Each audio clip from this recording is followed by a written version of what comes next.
I kind of want to show you guys how I approach using Captain America as somebody who's going to be playing Vanguard class for the foreseeable future. I like to dive with Captain America, not necessarily to get a pick, but more or less just to kind of disrupt the backline. So that rotation kind of looks a little something like this.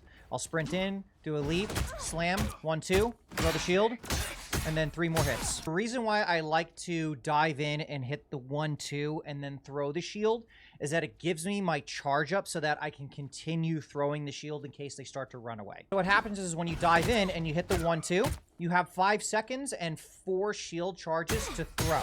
And I only utilize his shield bash when I need to clean up a kill if they ever get out of range.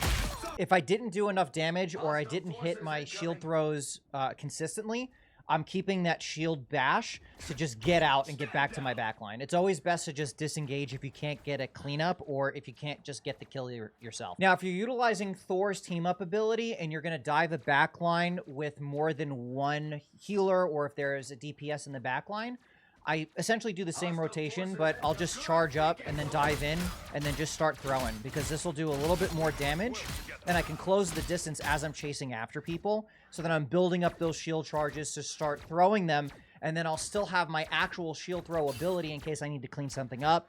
I still have my shield bash that I can use to get out, just in case I'm just getting absolutely stepped on. And then as far as his ult is concerned, there's usually 2 different scenarios I like to utilize his ultimate with. This might sound a little bit crazy, but if you're trying to hold a hard point down and everybody's fighting on the point and you're just trying to get the advantage in some way, pop the ult and you just start running. This will give everybody on your team a little bit more shield continuously. So if you're running back and forth and you're just moshing on people, you're still doing some damage and you're keeping your team alive, and you're giving your support the ability to either refresh some of their cooldowns or give them a chance to kind of reload and start building back up again. Another situation is if I do dive the back line and I get turned on by, say, 2 or 3 different people. In case I find myself in an oh shit situation, I'll pop that and then I'll just start throwing hands. I know it sounds a little bit crazy, but this is an amazing ultimate to give yourself a little bit of buffer to allow your DPS to chase, or give yourself enough time to get some cooldowns so you can get out of the situation and get back to your backline to get some heals. So with Cap, as long as you're prioritizing your cooldowns and managing them appropriately and making sure that you're setting up your team to get those cleanup kills for you, you could be very successful with Captain America.